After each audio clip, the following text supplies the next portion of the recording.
Hi, I'm your host Vasco Duarte. Welcome to the Scrum Master Toolbox podcast, where we share tips and tricks from Scrum Masters around the world. Every day, we bring you inspiring answers to important questions that all Scrum Masters face day after day. Hello, everybody. Welcome to this very special bonus episode of the Scrum Master Toolbox podcast. And joining us for this episode is a star in the Agile universe, but also a good friend that I met first time in 2008 when he was more like a squeaky voice in the Agile world that people were being annoyed by. I remember that. And that's Jurgen Appelo. Hi, Jurgen. Welcome. Thank you, Vasco. Thanks. So that's Jurgen without the two dots over the U, for those of you who don't know. He's said that many times on Twitter, so please pay attention. So Jurgen, first of all, it's a pleasure. I mean, we've known each other for a long time, and I've enjoyed thoroughly the work that you have done and learned a lot from it, of course. And you have published quite a lot. I mean, you're a Dutch guy. You describe yourself as the creative networker. You're also a writer, a speaker, a trainer, an entrepreneur, illustrator. That's true, illustrator, by the way. He used to illustrate his own work way back when. A manager, a blogger, a reader, a dreamer, a leader, a freethinker, and the part that I like the most, a Dutch guy. And those who know you know that you are a Dutch guy. Very much I'm a Dutch guy, yeah. But not just that. I mean, he does have some badges to show for his work. Inc.com has called him one of the top 50 leadership experts and one of the top 100 leadership speakers. He's also one of the most influential Agilists. That's my opinion, thanks to his work on Agile Management, rather, with his book Management 3.0, and then a lot of blog posts and talks and so on. So, of course, that's a very short intro to you, Jurgen. There's a lot more behind. So, as an Agilist, tell us one thing we should know about you, but don't. Yeah, so you informed me about this question like 1 minute ago. So I had... You like surprises. I had about 60 seconds to think about it. I came up with, I actually wanted to be a game designer. And that was because back then when I was at the University of Delft studying software engineering, yes, I'm a software engineer originally, I was very much into games. I played many at the time, King's Quest, Wing Commander. I don't know if you remember those titles. Lemmings was very popular at the university. Oh yeah, Lemmings. How many hours I lost. Oh my God, so many hours. Prince of Persia, I played. Oh yeah, my favorite. At the Student Society. And I thought, I want to make these. So when I finished my studies, first of all, I found myself a freelance job that paid a ridiculous amount of money at the time, writing courseware for a training company, teaching people how to use Word, Excel, etc., and how to program in those environments with Visual Basic. There was a lot of demand at the time because everyone was switching from Lotus 123 to Microsoft Excel and from DBase to Access and from WordPerfect to Word. So there was a huge booming business, and some wanted to automate these environments. So that's where I came in. And as a student, I thought it was amazing, the money that this business generated. So on the side, I could play with my idea to become a game designer. And I totally failed. I completely, utterly failed there.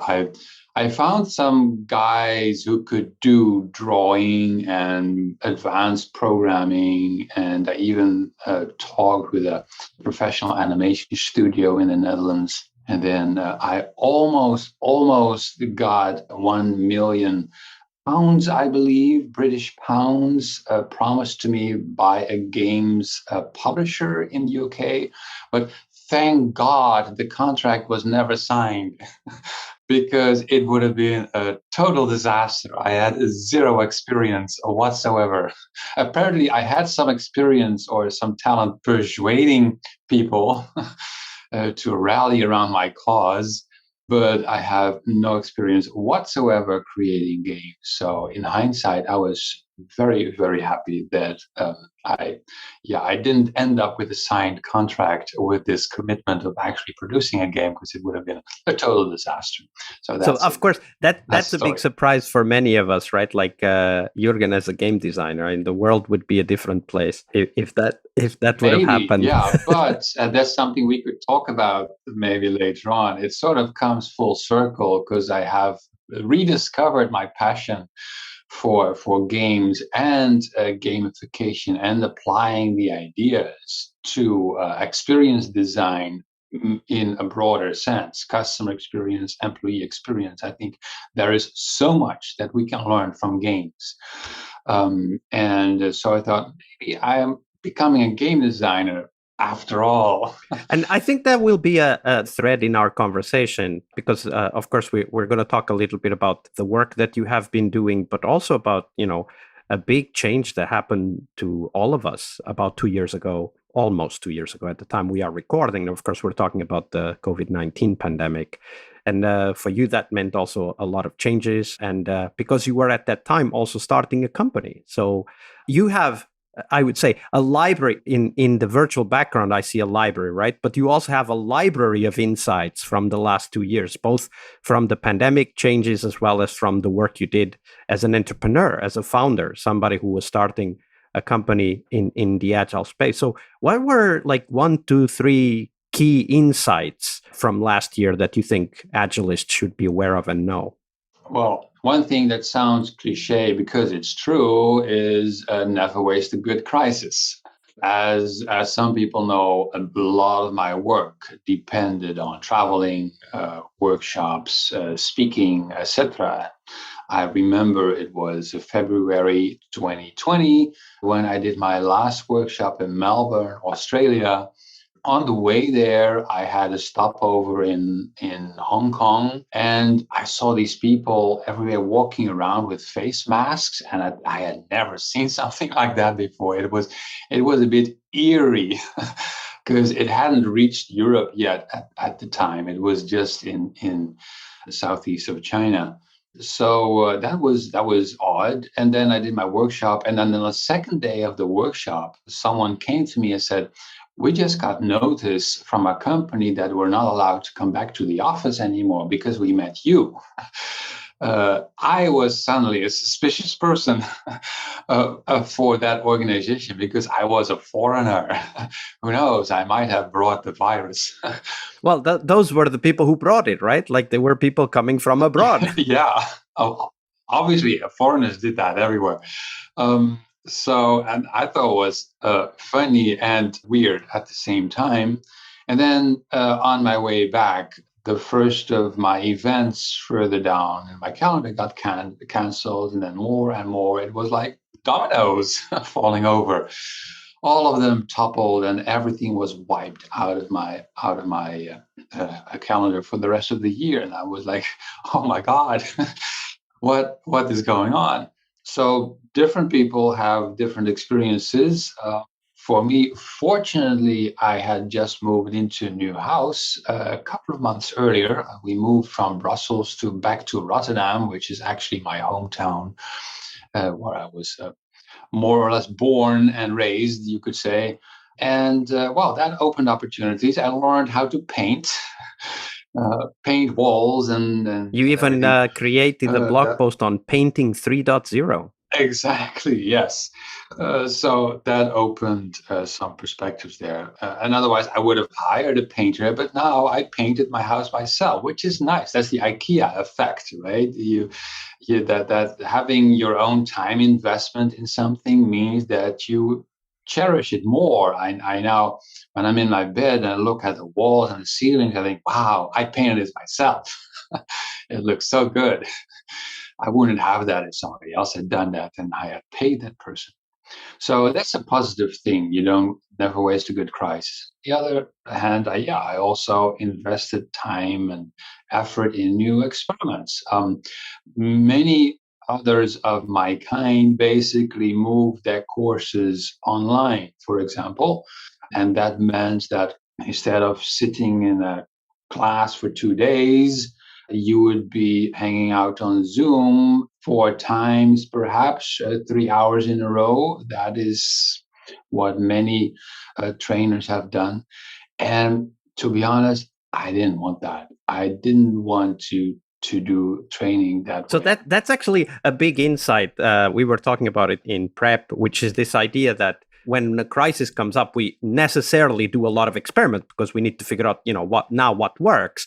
But we also go through this process of discovering not only what works, but what might actually work, but we don't want to do, right? And that's actually, I would say, a wealth of knowledge about ourselves and about our businesses, if we're talking about businesses in general, that is very important, because sometimes we end up doing things just because they give some revenue, but we don't really appreciate it. We don't like it. We feel tired and bored by it, or it just doesn't work with us, but we do it anyway. Like, how was your process of reflection to actually not just understand you didn't want to do it, but actually to take a stand and say, no, I would rather not have this revenue and try to find something else? Like, how did you get to that realization and action?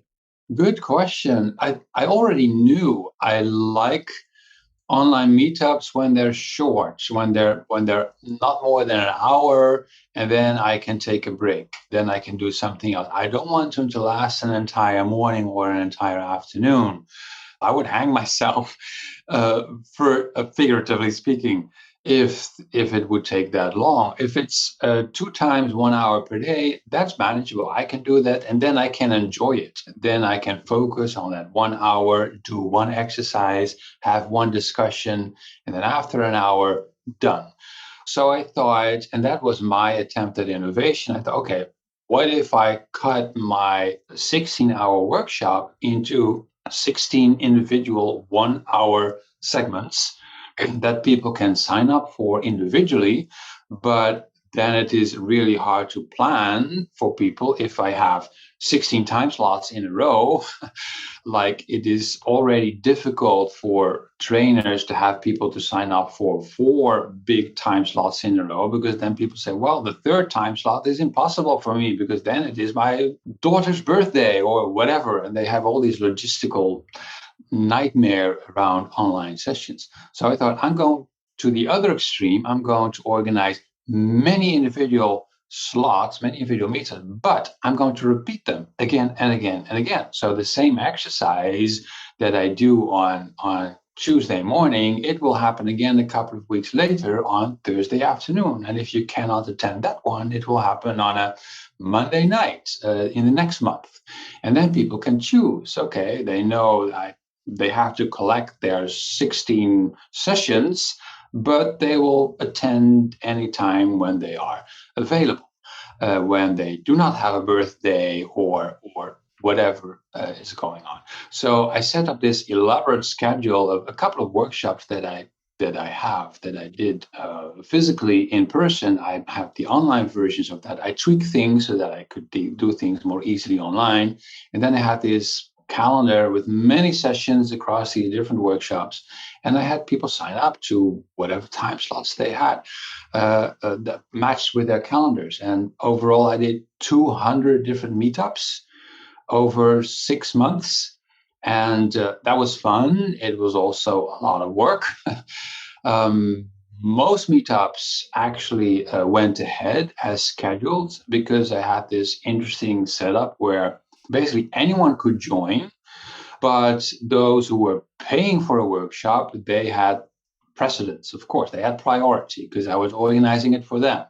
But in order to guarantee or virtually guarantee that the meetups would actually take place, other people could just fly by and experience one session. And then my hope and assumption was that some of them would convert to become actual workshop participants and do the other 15 sessions as well. So that was a great idea. The implementation worked. I had many successful sessions. The only problem was I didn't earn that much. So that was the big learning experience. It was very much appreciated by everyone who attended, but the conversion rate was much, much too low to actual paid workshop participants. I only had a few dozen people who actually paid for the workshops. And ultimately, when I calculated how much time I spent across all those meetups and the work that went into it, then compared with the revenue I made, I made maybe 25 to 50 euros per hour. Well, that's not enough to pay my bills, to be honest. So great experiment, not a good outcome. I need a different approach. Well, that's what a crisis like this enables you to do. I would never have had this experience and this much fun, to be honest, because I met so many people and did fun exercises and it was enjoyable, but it didn't pay my bills enough to that extent that I can keep doing this. But I would never have experience if there had been no COVID crisis. So cherish the crisis, do something weird. Go to the other extreme. That's also a message, perhaps. Like instead of 2-day courses, do 16 short sessions, and then you have to completely reinvent basically how you do a workshop. Because the result of this was that every time I had a different set of people, right? Some people saw each other every now and then, but they also saw new people at every meetup because every time the collection, the set of people was different. And that was fun, but also challenging at times. Yeah, and I think that for those of us who work with product companies, especially, it's an important insight that sometimes a crisis presents an opportunity for experimentation, but it's also necessary to kind of, the way I look at it, Scrum Masters are most of the people in our audience. Is the way I would put it is, what is your team doing that they don't enjoy, and can we do something to reduce that, and even replace it, right? Like what you said, go to the other extreme. All right, so this 4 times 3 hour sessions for a workshop is not working. How about if we do 16 1-hour sessions? Right. Yeah, exactly. All right. So that's one tip that is also valid for you, the entrepreneurs out there. But I wanted to come back to Agile, and I don't know if we're going to talk about gamifying yet, but there was this thing going on last year about the reflections on the Agile manifesto, 20 years on from the actual signing of the original manifesto. And I know you have a strong opinion on that. So share with us. What are your thoughts 20 years on? My thoughts. Well, obviously, I always have opinions. Strong opinions, weakly held, as some people say. I like that phrase. So my strong opinion at this point is that we should make the next step after product. We have made the step from project to product. And you and I had nice discussions about that online, Vashko, that I enjoyed, about projects. But let's agree on the idea that products are what we aim for in the Agile world. I think that is already something of the last 20 years that we should put behind us and move towards the experience. The entire experience that customers, users, employees, and stakeholders have with an organization. And let me give you some examples why I realized that this has become important to me. I had an experience with my telecom company that offers me internet. They have a good product. Actually, they are rated as the best internet connectivity provider in the Netherlands. And I agree that I have no problems whatsoever with the speed and stability is fine. I live in a very old house, so the problems that I did have were because of the walls and the Wi-Fi extender is not working well. So, but actually they had some better performing Wi-Fi satellites that they delivered, and then the problems were gone. The issue was with them that I also wanted to go from 50 megabit to 100 megabit, and they said, yeah, sure, and we'll send you a new modem. And so I received the modem, and then someone else came and make an appointment to install everything. And then he said, but actually you cannot have 100 megabit in this house. I said, what? Yeah, no, this house is too old, and the copper wires, they can't handle it and everything. So yeah, actually this modem is useless. I said, what? Well, then why are you bringing me a new modem? This makes no sense. And they actually knew this. They know per address which house, which type of building can handle which speed. So they knew at the company that I was not able to upgrade from 50 to 100 megabit. And yet they sent me a modem and they wasted an hour of my time on a completely useless endeavor. That is a bad experience, right? So you have a good product, but because one half of the company has no freaking clue what the other half of the company is doing, you give me an experience that is bad. And that is the difference between offering a product and offering an experience. So is that like Agile 3.0 then? The focus on experience? Is that what you're saying? Maybe. I have done a bit of digging around. Actually, the forecast of this, I just found out yesterday, was already in 2003 in a Sloan magazine article that after the products, we would focus on journeys and experiences of customers, more holistic sense. I'll give you another example recently that I thought was positive. I received packages like everyone else, ordering things online, and I got a notice from the delivery company. I was not at home for one of the packages. I could pick it up at a location, and I saw the address, and I think that's yet another location that they sent me to. How many of these pickup locations do they have? Well, it was nice weather, and I walked through the city, and it was sort of ironic that I was enjoying being sent to yet another location that I didn't know. And I thought I tweeted about it. I said it's as if they enrolled me in a citywide treasure hunt. Every time I have to pick up a package, it's yet another place that I don't know. It's a good way to get to know the city. So it was a bit of a complaint, but like hidden inside a joke, right? It is offered as a tongue-in-cheek comment. And then they replied in a very nice way. They said, "Well, have you found all your packages yet?" With an animated a GIF of someone with a looking glass, and I laughed. I thought, "Oh, that's fun." They took it with a good heart. They made a joke out of it themselves, and I said, "Yes, I found them all, and I lost 3 pounds." So Win-win, as they say. exactly. So it's a bit of a banter back and forth between me and the delivery company. I was in a good mood as a result of that, and that's a good experience. Just replying to a customer who says something about you, they make a joke about something that annoys them, but you make a joke back, and then everything is okay. That is more than just the product, right? Because the product itself, in a way, sucked. They sent me to yet another delivery location.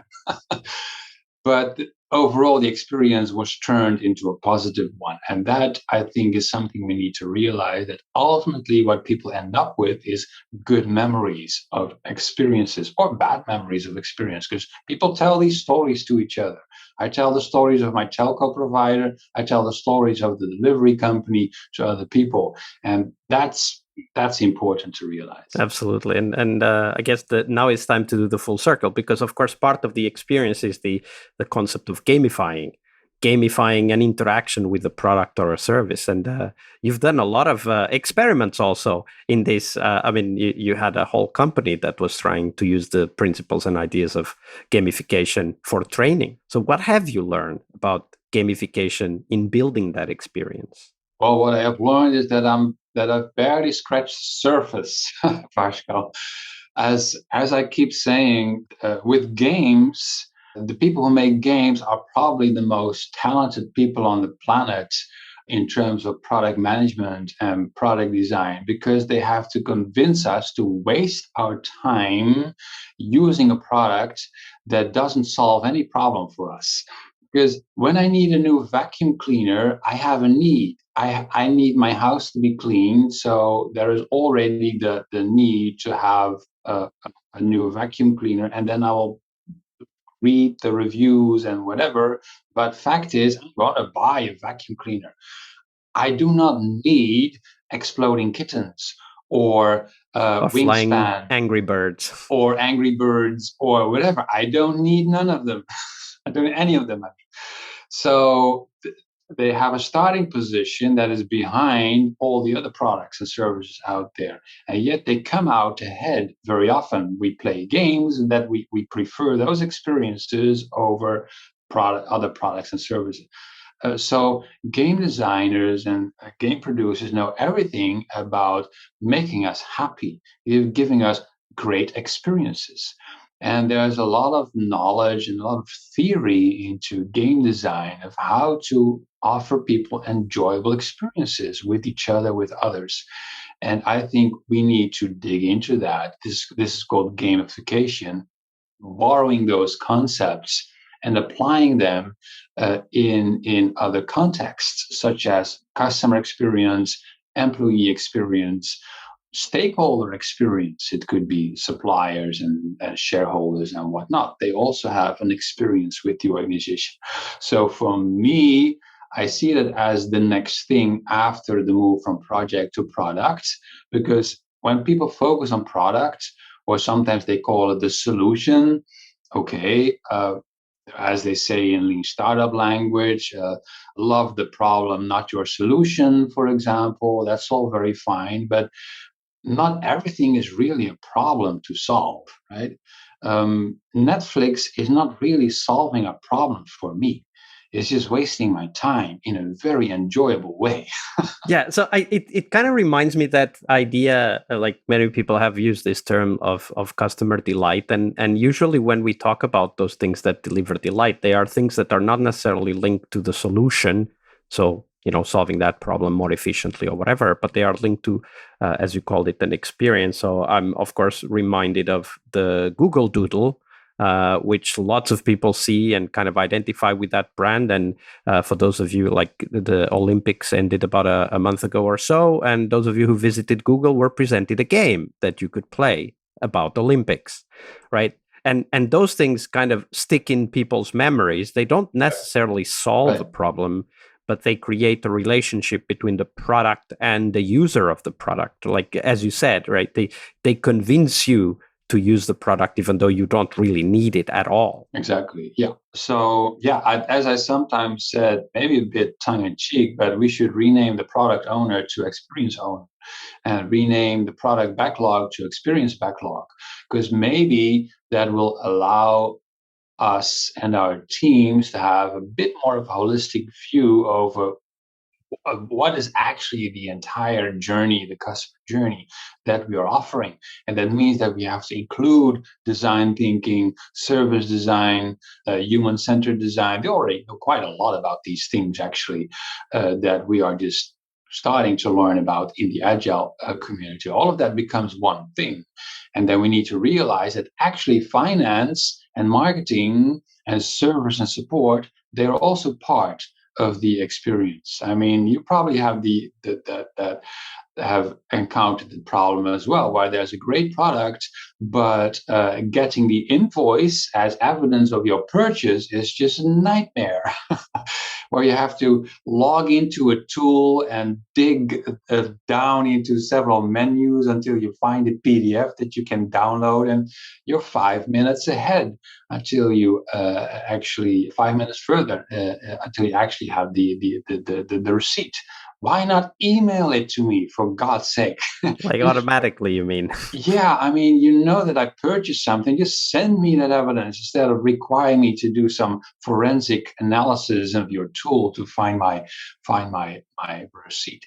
So yeah, that is something to think about. That I think after product comes experience, and we have, as I said, we very scratched the surface of that, in my opinion. Before we do go, I wanted you to share with us what's your current main project and why people should want to know more and where can they find out more. So what's your current main project? Well, my current main project is a shiftup.work. That is the idea that people can learn at their own pace, watch videos, read articles, listen to podcasts, including yours, but also attend meetups, etc., and then get points, be rewarded for that actual work. Like, I get a reward every time I run in the morning because I see my accomplishment. I give myself a pat on the back, figuratively speaking. And I think we also should feel that reward for learning, for having watched the TED video or having listened to your podcast or whatever. So I reward people with points for having done these things. And actually, we offer them suggestions. There's a big library of all content in the upcoming meetups. And then with enough points, you get to the booster level, and then the advanced level, and then the professional level. And there's actual diplomas because people like badges, of course. They like certificates. So yeah, that's gamification in practice. It is working for the small number of people who have been part of the MVP, because by now I have already handed out, I think, 70 or 80 diplomas to people who have finished the first, second, or third level. I now have branched out so that we have programs for HR and finance, even, and project management, and product management, and whatnot. 18, 19 different programs. And basically, the same content could be used across different programs, but some people want to focus on their role, right? Some want to focus on development, others want to focus on quality assurance. So we offer different programs, and then you get points for learning, for making that a little bit more fun. That's the idea. It's still very early stage. MVP is maybe still a good name for it, but the website actually works, and it's something that I work on every day. And yes, I also make my own content, of course. That is the other thing that I prioritize. And from now on, I've decided to make experience my main thing. I want to focus on customer experience, employee experience, and stakeholder experience. They're just three versions of the same thing, in my opinion. I said a couple of weeks ago on Twitter, I said there's actually no difference between a product manager and a change manager. The only thing that's different is the kind of person that you want to change. It's a customer or it's an employee, and you offer them an experience, but you want to change their behaviors somehow. You want them to start using a product or continue using a product, or you want them to come work for your company or continue working for your company. What's the difference? It's only the in detail, the practices might differ, but the principles remain the same. It's all experience management. So content wise, I'm going to focus on experience, and technology wise, it is shiftup.work. Have a bit of fun with learning programs. All right, so I just got the title for the episode: Why Experience is Agile 4.0. And 4.0 even. 4.0. I mean, because the 3.0 is what was it, by the way? No, it is 3.0. Okay, great. So I just corrected myself. You make it 5.0. Yeah, why not? 10.0. There's already industry 4.0 and leadership 4.0. And it's 4.0 is now. You have to move beyond that. At some point, Microsoft switched from version numbers to years, right? So Agile 2030. But that I think that's a very interesting perspective. Like I could imagine that every year there would be kind of a call to arms for Agilists out there to focus on a specific way to develop the practice, right? So in this case, the practice of developing the companies, the teams, and the products we work with. And maybe experience is 2022. Right? It's like, let's focus on experience. That's a great call to arms for all Agilists out there. All right, Jurgen, I'll put the shiftup.work link on the show notes. What other links should I put on the show notes for people to find you and the work that you're doing? Hey, I'd love to speak at companies, which is one of the most enjoyable things that I do. So jurgenappelo.com, my main website. That's where people can find me if they want me to talk about these things. The examples that I have in terms of gamification of experiences, because I do a lot of learning in this area, even though, like others, I feel I'm a pioneer learning from experts in other disciplines.